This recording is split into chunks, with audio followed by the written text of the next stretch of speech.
안녕하세요. 저는 얼마 전 귀여운 딸을 얻었고 지금은 딸아이 키우는 재미에 빠진 초보 아빠입니다. 저희 어머니가 입에 달고 다니는 말은 너 같은 자식을 낳아봐야 부모의 마음을 알게 된다는 것이었어요. 저만큼이나 천반직축인 딸을 보니 저희 어머니의 마음이 어느 정도 이해가 되더라고요. 그렇게 손주 보고 싶다고 노래를 부르시더니 그래도 손주 얼굴은 한 번 보고 눈을 감으셨네요. 저와 아내는 아직도 저희 어머니 이야기가 나오면 눈물을 흘립니다. 살면서 고생만 하다 가신 저희 어머니를 생각하면 여전히 가슴 한가운데가 욱신거리죠. 이제야 자식 노릇 제대로 하려고 하는데 어머니는 저희를 기다려주지 않으시네요. 저는 지금부터 여러분들께 저희 가족에 대해 이야기해보려고 해요. 저희 집안을 한 단어로 표현하라고 한다면 자수성가라는 단어가 제일 잘 어울리는 집안이네요. 저희 집안은 시대를 거슬러 올라가도 뼛속부터 흙수저인 집안이었어요. 재벌가와 결혼해서 인생 역전하는 건 정말 드라마에나 있는 일이었죠. 저흰 형편이 나아지지 않았고 계속해서 가난을 대물림하고 있었어요. 하루에 두 끼 먹는 것도 감사하게 생각할 정도로 가난했었어요. 그래도 그나마 저희 아버지께서 운전을 좀 잘하셔서 버스 기사를 하게 되면서 저희 집 살림이 조금씩 나아지기 시작했어요. 하루 두 끼도 못 먹을 때 많았는데 이제 든든하게 세 끼 먹을 수 있으니 정말 감사한 일이었죠. 하지만 제가 중학생이 되었을 때 아버지는 사고로 세상을 떠나셨어요. 빗길에 운전을 하시다가 코너길에 차가 미끄러졌는데 아버지는 타고 있던 승객들 살리겠다고 핸들을 자기 쪽으로 꺾은 거예요. 그렇게 승객들은 타박상 정도로 끝났고 아버지는 현장에서 사망하셨어요. 어머니도 저도 슬펐지만 아버지의 선택이 옳았다고 생각했어요. 자신의 희생으로 많은 사람들을 살리셨으니까요. 저는 찰나의 순간에도 그런 생각을 했던 아버지가 항상 자랑스러웠어요. 하지만 아버지의 부재로 저희 집은 다시 가난해져갔고 어머니는 이대로 있을 수 없다고 생각하셨는지 아버지의 사망보험금과 아버지 월급 모아둔 것을 들고 분식집을 차리셨어요. 가게 뒤편에 방 2칸짜리 집을 딸려 있었는데 건물주께서 저희 사정을 딱하게 생각하시고 보증금을 원래 받으려고 했던 것보다 적게 받으셨어요. 당연히 월세도 절반 가까이 줄여주셨죠. 저희는 건물주를 잘 만나 남들보다는 적은 돈으로 장사를 시작했어요. 학교 바로 밑에 있었기 때문에 아이들도 많이 사 먹고 아이들 기다리는 부모님들도 자주 사 먹었어요. 그렇게 아이고 어른이고 할 것 없이 너도 나도 저희 분식점을 찾아주셨죠. 근처에 저희 말고 다른 분식점도 없어서 저희 집이 독점했다고 생각하시면 돼요. 어머니는 제가 성인이 되었을 때도 계속해서 장사를 하셨었어요. 저는 직장을 잘 다니다가 사업에 관심을 가지기 시작했고 사업에 대해 공부하면 할수록 잘할 수 있을 것만 같은 자신감이 생겼어요. 그래서 겁도 없이 무턱대고 사업을 하겠다고 뛰어들었죠. 어머니는 남자들 한 번씩은 사업 생각 다 한다고 해보고 싶으면 하라고 저를 응원해 주셨죠. 그러더니 10년간 해온 분식집을 처분해서 그 돈으로 제 사업에 보태라고 하시는 거예요. 저는 그동안 어머니가 어떻게 살았는지 잘 아는데 이 돈을 어떻게 쓰냐고 안 받겠다고 했어요. 진우야, 이 돈 받아. 그동안 내가 모은 돈이랑 분식집 처분한 돈이야. 돈이 있어야 사업도 할 수 있는 거야. 그러니 이 돈 받아서 하고 싶은 사업 시작해. 어머니, 저는 이 돈 받을 수 없어요. 어머니께서 어떻게 모아온 돈인데요. 그리고 분식집은 왜 처분하셨어요? 10년 동안 꾸준히 해오시던 거잖아요. 이제 그만할 때도 됐지 뭐. 안 그래도 분식집 처분하려고 했었어. 건물주가 바뀌었는지 어떤 남자가 이제 자기 건물이라고 나보고 나가라고 하더라고. 네? 그게 진짜예요? 아니, 자기가 건물주면 다야? 갑자기 그렇게 나가라고 하는 법이 어디 있어? 그럼 어머니 어디서 지내시려고요? 지낼 곳 있는 거예요? 없으면 제가 지내는 원룸에서 같이 살아요. 아니야, 조그만 단칸방 하나 구해서 지내고 있어. 걱정하지 마. 내가 발 뻗고 잘 것도 안 구하고 너한테 이 돈 주는 걸까봐? 빨리 받아. 안 받아주면 엄마가 서운하지. 내가 너 첫 투자자다. 잊지 마. 저는 어머니의 성화에 못 이겨 어머니가 주신 봉투를 받아들였어요. 2번은 없다는 각오로 악착같이 준비해서 사업을 시작했어요. 저는 발에 땀나도록 뛰어다니며 여러 투자자들을 만나 기획안을 돌렸어요. 며칠간 아무에게도 연락이 없어서 이대로 시작도 못 해보고 포기해야 하나 싶었는데 저를 투자해주겠다는 사람들이 하나둘씩 나타나게 된 거예요. 저는 투자자들 덕분에 운 좋게 사업에 성공할 수 있었어요. 어머니께서 분식집을 운영했던 것처럼 저도 음식 사업을 했어요. 요즘같이 바쁜 현대인들이 퇴근 후 집에서 혼자 밥 차려 먹기도 귀찮아하기 때문에 간단하게 먹을 수 있는 즉석식품들을 만들어서 팔았어요. 처음엔 끼니를 해결할 수 있는 음식들을 위주로 만들어 판매하기 시작했지만 점차 범위를 넓혀 간식들이나 안주로 먹을 것들도 만들어서 팔았어요. 어른부터 아이까지 전부 즐길 수 있는 것들로 만들어 판매했죠. 가끔 이벤트로 그 시대 추억의 간식들도 만들어서 팔았어요. 저는 살면서 처음으로 큰 돈을 만져봤어요. 없던 사람이 갑자기 큰 돈을 만지면 정신 못 차린다고 하잖아요. 저도 처음엔 이 큰 돈을 어떻게 해야 하나 정신을 못 차리겠더라고요. 부자들이 보면 고작 이 돈 가지고 그렇게 유난이냐고 하겠지만 저는 난생 처음 만져보는 돈이라 우리나라에서 제일 돈이 많은 부자가 된 기분이었어요. 한참 정신 못 차리고 있을 때 어머니 얼굴이 눈앞을 지나갔고 저는 마음가짐을 다시 잡았어요. 사람 일이라는 게 언제 어디서 어떤 일이 생길지 모르는 것이니 어머니께 받았었던 돈은 다시 돌려드리고 나머지는 모아두기로 했어요. 저는 큰 돈을 만지면서도 사업에 성공했다는 실감이 들지 않았는데 같은 업계 기업가들과 만남이 잦아지면서 서서히 실감을 하기 시작했어요. 평소에 저 혼자 알고 있던 대표들도 실제로 만나 인사하게 되니 이게 꿈인가 생시인가 구분이 잘 되지 않아 괜히 볼도 꼬집어보고 그랬어요. 이분들과 제가 감히 어깨를 나란히 해도 되는 건지 이렇게 말을 섞어도 되는 건지 오만 가지 생각을 하면서 속으로 얼마나 호들갑을 떨었는지 몰라요. 그분들과 인사하면서 악수하는데 손끝이 찌릿찌릿했어요. 그래도 처음이 어색하지 몇 번 그런 모임에 참석하고 나니 나름 적응이 되더라고요. 아무래도 사업을 하려면 인맥이 있어야 해서 귀찮아도 인맥을 쌓기 위해 모임을 빠지지 않고 나갔어요. 경험이 쌓이면서 시야도 넓어지고 긴장도 되지 않았고 천천히 주변을 둘러보는 여유도 생겼죠. 그래도 몇 번 나갔다고 사람들이 저를 하나둘씩 알아보기 시작하더라고요. 항상 제가 먼저 가서 인사하고 말 걸었는데 이젠 제게 먼저 말 걸어주시는 분들도 계셨어요. 역시 말을 해보니 원래 부자였던 사람이랑 이제 돈 조금 만져본 사람이랑은 확실히 달랐어요. 그분들과 제가 사는 세계는 정말 천지 차이더라고요. 저는 그 사이에서 주눅들 뻔했지만 모르는 건 모른다고 당당하게 나가기로 했어요. 모르는 걸 사실대로 말하고 새롭게 배우는 건 창피한 일이 아니잖아요. 용기가 없어서 모르는 걸 모른다고 하지 못하는 게 창피한 일이죠. 저는 모임에서 많은 것을 배웠고 또 특별한 인연을 만났어요. 그 인연은 바로 유명한 기업의 딸이자 지금 제 아내인데요. 아내는 당시 제가 재벌가들 사이에서 기죽지 않고 몰랐다고 또 하나 배워간다고 말하는 모습이 너무 당당해 보이고 보기 좋았대요. 보통은 기 죽이려고 일부러 하는 말들이어서 그들의 기에 눌려 주눅들기 마련인데 제가 오히려 능글맞게 웃으면서 당당하게 대처하니 멋있었다더라고요. 다른 사람들과는 다르다는 느낌을 받았고 그런 제게 반해서 적극적으로 대시를 했다고 하더라고요.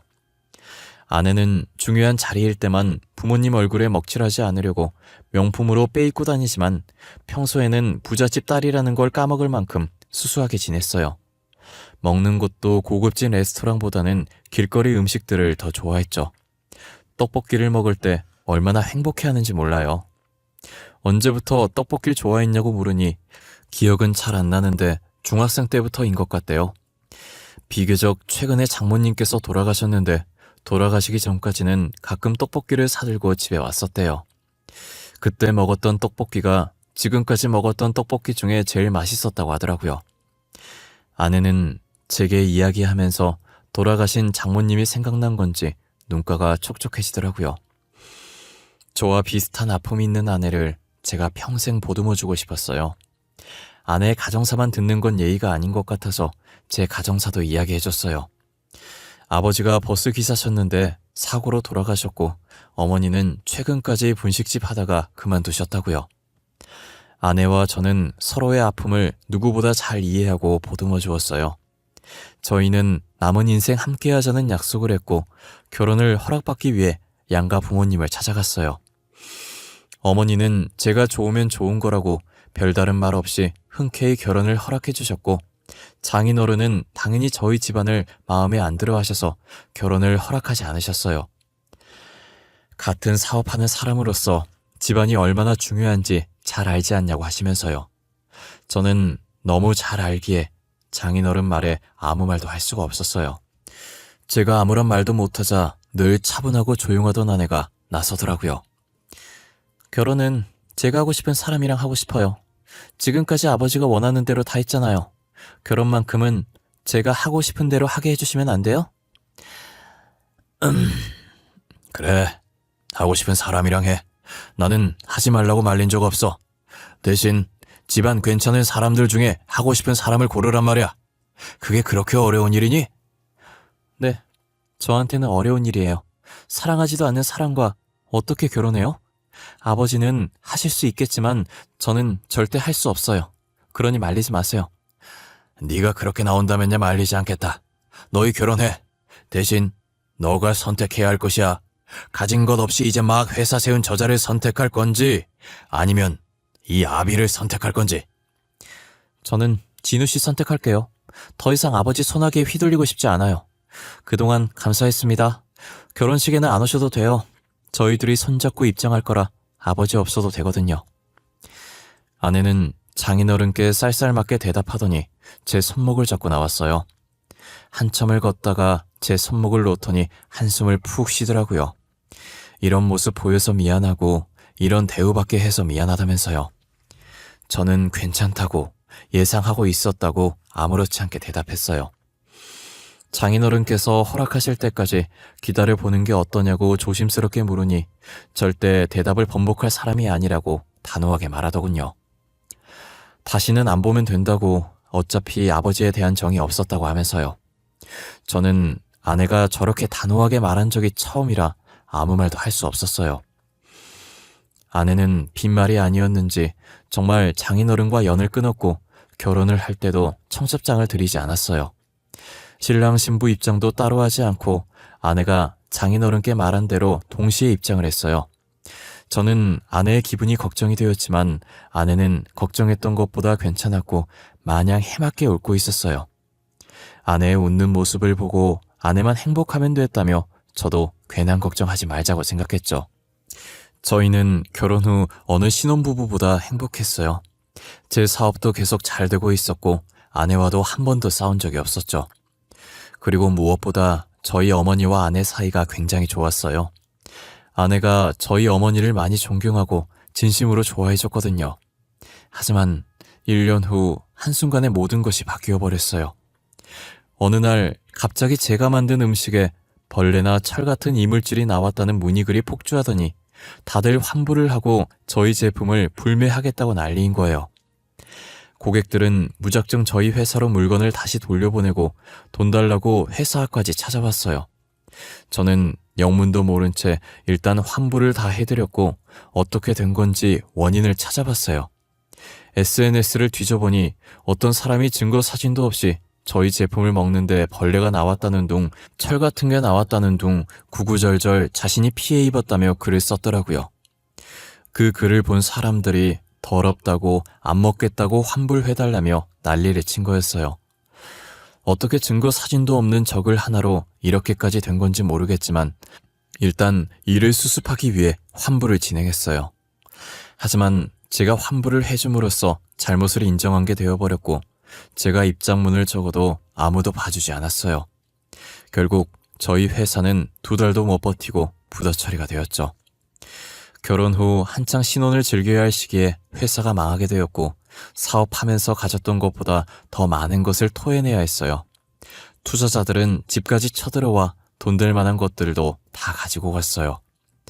저희 아내가 저와 결혼하기 전에 샀던 명품들도 다 가지고 가버렸어요. 이건 제 사업과 아무 상관없는 물건들이라고 필사적으로 말렸지만 소용없었죠. 아내는 괜찮다고, 우리도 억울하지만 저 사람들도 어떻게 보면 피해자 아니냐고 가지고 가게 놔두라고 하더라고요. 저는 너무 미안해서 아내의 얼굴을 똑바로 볼 수가 없었어요. 아내는 계속 괜찮다고, 재벌과 사이에서 기죽지 않고 당당하던 사람 어디 갔냐고 매력 없어지려고 한다면서 괜히 장난을 치며 저를 다독였어요. 집도 경매로 넘어가 버려서 저희는 결국 어머니 집에서 생활하게 되었어요. 일단 집은 어떻게 해결했는데 앞으로 생활할 게 문제더라고요. 아내는 언제 숨겨놨던 건지 몸속에서 통장을 한 해 꺼내더니 모아둔 돈이 있다고 당분간은 그걸로 생활하자고 하는 거예요. 저는 그 돈으로 평생 살 수 있는 것이 아니었기 때문에 막노동이라도 뛰어야겠다는 생각을 했어요. 막노동이라는 게 무거운 것도 많이 들고 고생을 많이 해야 해서 몸은 조금 힘들지만 돈은 쏠쏠하더라고요. 이 돈이면 금방 모아서 투룸 월세방 정도는 얻을 수 있을 것 같았어요. 저희는 최대한 아껴 쓰고 제가 벌어오는 돈을 모아서 더 큰 집으로 이사갈 계획을 짰어요. 하지만 당시 한여름이라 장마철로 비가 계속 오는 바람에 한동안 일을 나갈 수가 없는 거예요. 저희 집에서 일하는 사람은 저밖에 없었는데 제가 일을 못 나가니 난감하더라고요. 아내도 가만히 지켜보다가 이대로는 안 되겠다고 생각이 들었는지 결심했다는 표정으로 자기가 돈 구해오겠다고 하면서 집을 나가는 거예요. 그렇게 집을 나간 아내는 한동안 집에 돌아오지 않았어요. 저와 어머니는 아내가 연락을 해도 받질 않아 걱정이 되어 실종신고라도 해야 하나 했어요. 그러나 며칠 뒤 잘 있으니까 걱정 말라고 당분간은 어떤 연락도 하지 말라는 문자만 하나 와 있더라고요. 저는 아내가 어디서 뭘 하는지, 잘 먹는지, 잘 자는지 걱정되긴 했지만 일단 아내의 말을 듣기로 했어요. 그동안 저는 장마철이 지나서 다시 막노동을 뛰기 시작했어요. 푹푹 찌는 날씨와 공사장 먼지들, 그리고 쉴 틈 없이 흐르는 땀까지 제 몰골은 말이 아니었어요. 그늘도 없이 일을 하니 피부는 새까맣게 타다 못해 살가죽에 화상을 입은 건지 아팠어요. 저는 근무를 마치고 그런 몰골로 지쳐서 힘없이 터덜터덜거리며 집으로 향하고 있었어요. 목에 걸려있던 수건으로 다리 쪽에 묻는 흙들을 탈탈 털면서 가고 있는데 반대편에서 굉장히 낯익은 여자가 제 쪽으로 걸어오고 있더라고요. 가까워지면서 점점 또렷해지는 여자의 얼굴을 자세히 보는데 제 아내인 거예요. 아내 옆에 남자가 있어서 보니 장인어른이더라고요. 아내가 저를 못 본 건지 그냥 지나치려고 하길래 제가 순간적으로 아내의 손목을 잡아버렸어요. 아내는 손목이 잡히자 기분 나쁘다는 표정으로 쳐다보다가 저인 걸 확인하고 놀라더라고요. 그러니 이내 불쾌하다는 표정으로 다시 바꾸고 자신의 손목을 잡고 있는 제 손을 뿌리치더라고요. 뭐야? 내 손목을 왜 잡아? 당신 변태야? 그리고 우리 끝난 사이 아니야? 헤어질 때 구질구질하게 매달리지 않기로 약속했잖아. 갑자기 왜 이래? 지연아, 너야말로 왜 그래? 우리가 언제 헤어졌다고 그러는 거야? 집엔 언제 들어오는 거야? 어머니가 너 걱정 많이 하셔. 아, 무슨 소리야? 내가 벌레 득실거리는 집에 다시 왜 가? 혹시 나랑 헤어지고 충격받은 거야? 그래서 머리가 어떻게 된 거냐고. 제발 다시는 나랑 마주쳐도 말 걸지 마. 알겠어? 아내는 못 본 사이 많이 바뀌어 있었고 예전 장인어른께 했던 것처럼 쌀쌀하게 저를 대했어요. 제가 무슨 말을 걸어도 이미 우리는 끝난 사이라며 아내는 매정하게 돌아섰어요. 이혼 도장을 찍은 것도 아니고 끝낸 적이 없는데 계속 끝난 사이라고 말하는 아내가 이해가 안 갔어요. 이해를 해보려고 노력을 해봤지만 지금 무슨 상황인지 도무지 모르겠더라고요. 영 끊었던 장인어른과 함께 있는 상황도 마찬가지고요. 저는 아내가 갑자기 제게 저렇게 할 사람이 아니라는 걸 잘 알기에 그럴 만한 사정이 있을 거란 생각이 들어서 아내를 믿고 기다려보기로 했어요. 하지만 며칠이 지나고도 아내에게 연락이 없었고 집에 돌아오지도 않았어요.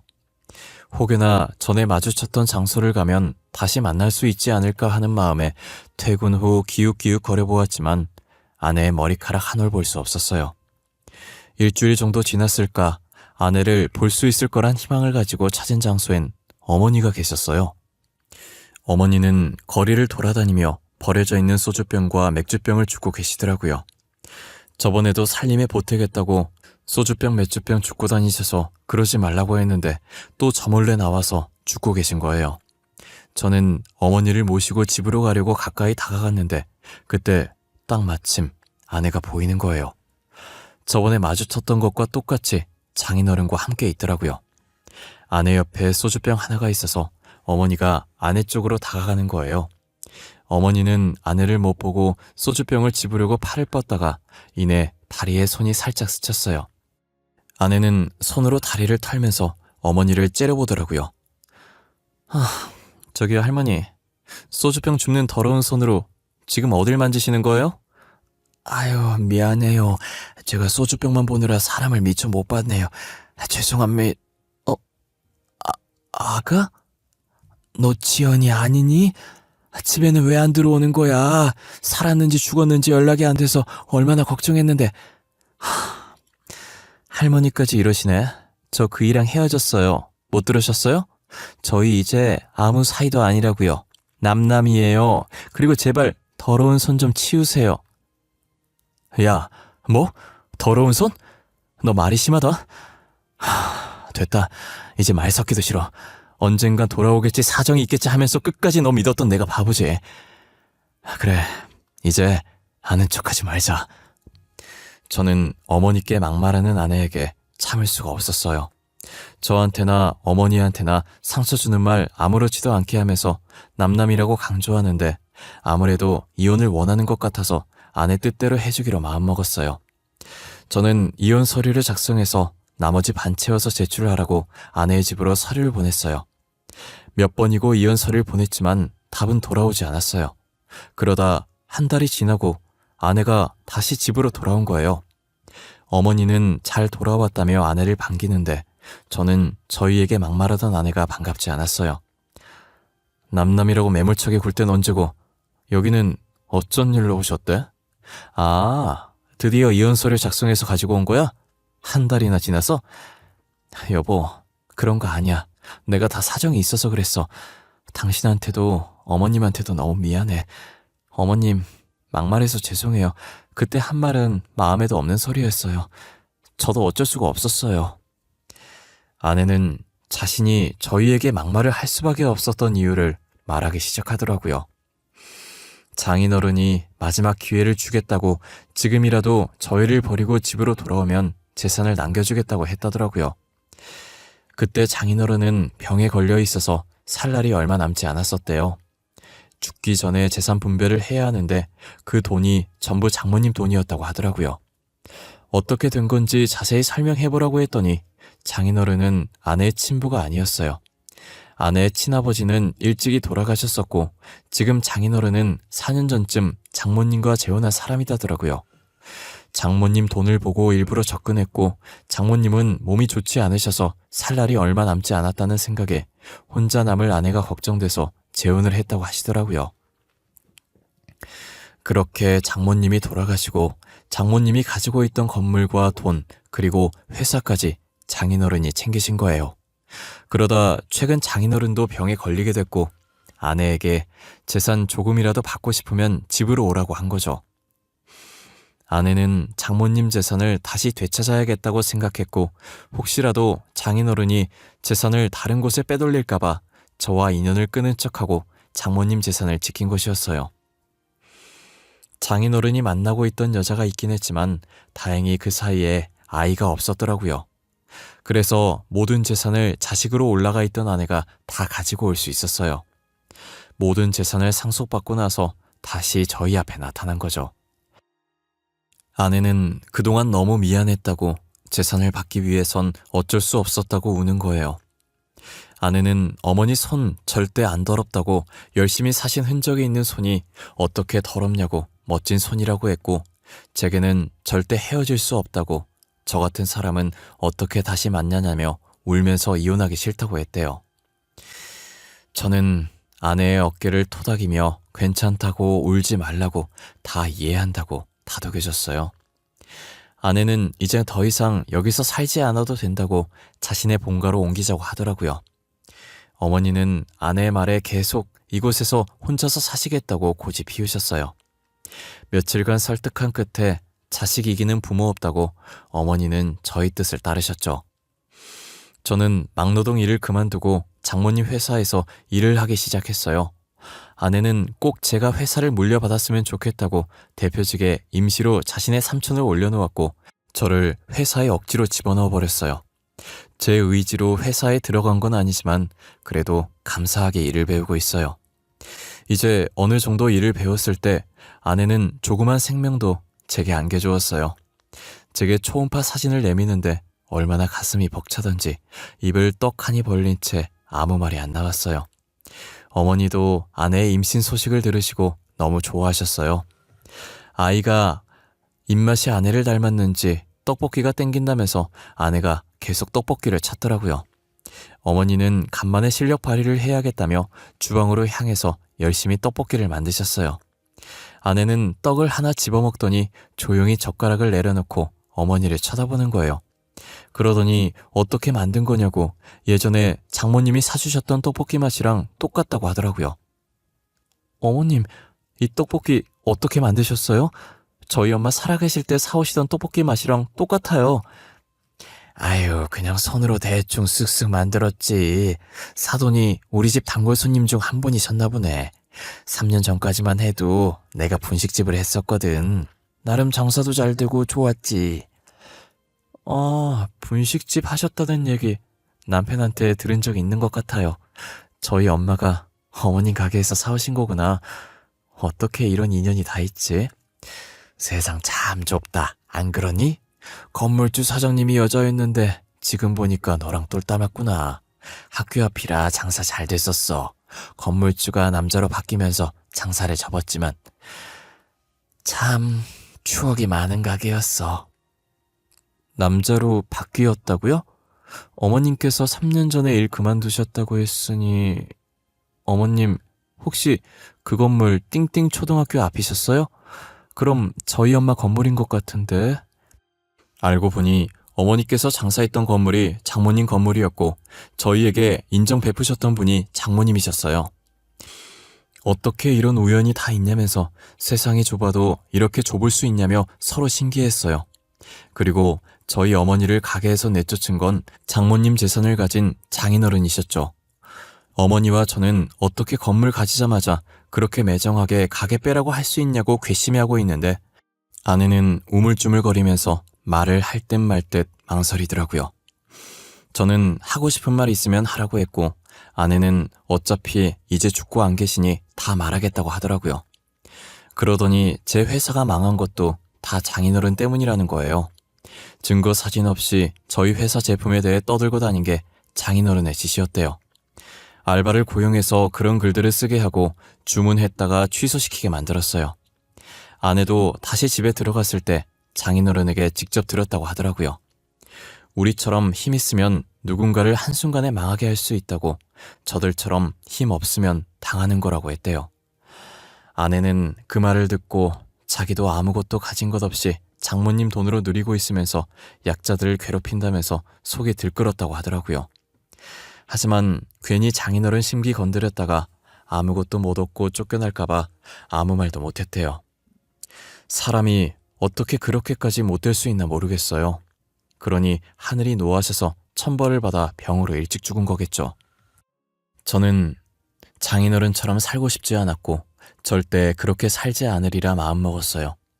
지금도 항상 그 마음을 가지고 기부도 많이 하고 보호가 필요한 사람들을 도와드리고 있어요. 이제 지켜줘야 할 아이까지 생겼으니 좋은 아빠, 좋은 남편이 되려고요. 며칠 전 아이가 태어났는데 다행히 아내를 닮아 너무 이쁘더라고요. 하지만 저희는 아이가 태어난 기쁨을 온전히 누리지 못했어요. 저희 어머니께서 아이를 보고 이틀 뒤에 돌아가셨거든요. 어머니께서 당뇨가 있으셨는데 저희한테 짐들까봐 말을 안 하셨더라고요. 그렇게 저희에게 티도 안 내고 혼자서 아파하시다가 주무시면서 돌아가셨어요. 어머니 사망 소식에 저보다 아내가 더 많이 울었어요. 저번에 길거리에서 어머니께 마음에도 없는 소리 한 개 계속 걸렸던 거예요. 너무 죄송하다고, 사랑한다고 말해도 모자랄 시간에 자신이 그랬다면서요. 이미 어머니는 용서하셨지만 자기가 자신을 도무지 용서할 수가 없대요. 아내는 마지막으로 어머니를 보내면서 꼭 저희 자식으로 태어나서 사랑만 받으며 살라고 다시 만나자고 했어요. 지금도 여전히 저희는 어머니를 그리워하고 있어요. 언젠가 저희 자식으로 태어나 주시지 않을까, 그렇게 곁에 다시 와주시지 않을까, 그런 기대로 하루하루를 살아가고 있어요. 제 이야기는 여기서 끝을 내보려고 합니다. 지금까지 저의 긴 이야기를 들어주셔서 감사하고 늘 건강하시길 바랍니다.